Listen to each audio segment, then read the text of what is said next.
I found the truth on a quiet evening when nothing dramatic was supposed to happen. The house was still, that deep, comforting silence you crave after a long day. I was rinsing my coffee mug at the sink when I noticed her tablet lighting up on the counter behind me. A message preview flashed across the screen before it dimmed again.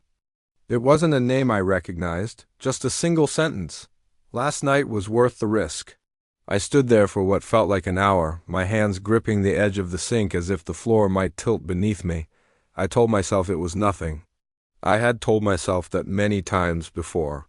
But something inside me, something tired of pretending, refused to let it go this time.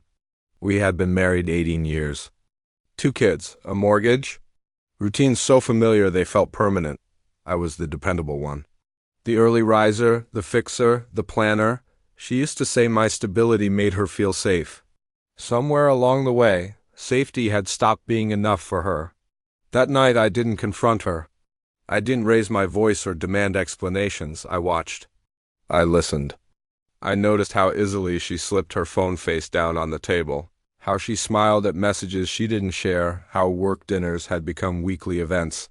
The next morning, after she left, I sat alone at the dining table and made a decision. I would not beg. I would not accuse without certainty. If my life was about to collapse, I wanted to know exactly where every crack began. Over the next few weeks, the truth revealed itself piece by piece. Hotel charges hidden among grocery bills. Calendar entries that didn't match reality. A name that appeared often enough to stop being a coincidence. I felt strangely calm, as if my heart had switched into survival mode and handed control to my mind. When I finally confronted her, it wasn't dramatic. I placed the evidence on the table and waited. She didn't deny it. She sighed like someone caught in an inconvenience rather than a profound betrayal. It didn't mean anything, she said. I needed to feel alive again. That sentence, that need for artificial excitement, hurt more than any confession could have. I asked her if she planned to stop. She said she didn't know. That was my answer. I moved into the guest room that night. The kids noticed immediately. Children always do. I told them we were working through adult problems and that they were loved more than anything. It wasn't a lie. It was the only thing keeping me steady. From that moment on, I became methodical. I consulted a lawyer quietly. I documented everything. I learned how much of my life I had built on trust alone and how fragile that foundation had been. She grew careless as I grew careful. Late nights became predictable. Excuses repeated themselves. It was as if she truly believed I would always stay, no matter how little respect remained. One evening, she told me she'd be out of town for a conference. I nodded, wished her a safe trip, and watched her pack. The moment her car disappeared down the street, I started packing too, not out of anger, but out of clarity. I took what mattered, important documents, personal items, the kids' things. I arranged everything so their lives would change as little as possible. I left a letter on the kitchen table. Not emotional. Not cruel, just honest. By the time she returned, the house no longer held my presence. The silence she walked into was the result of months of my calculated choices, not a single moment of impulsive revenge. Her calls came in waves, panic, anger, tears, promises I didn't answer.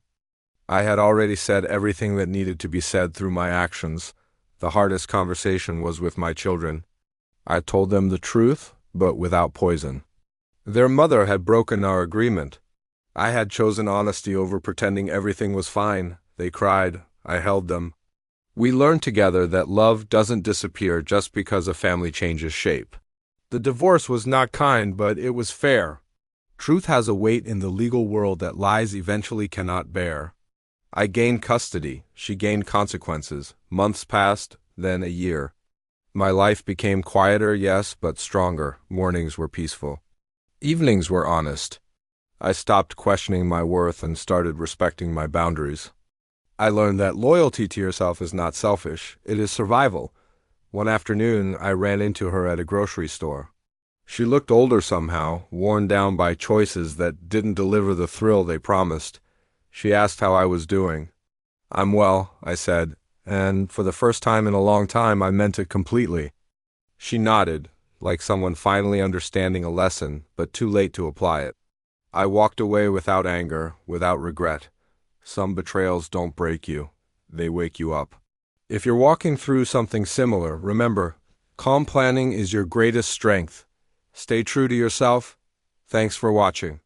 Subscribe for more stories about building strength after the fall.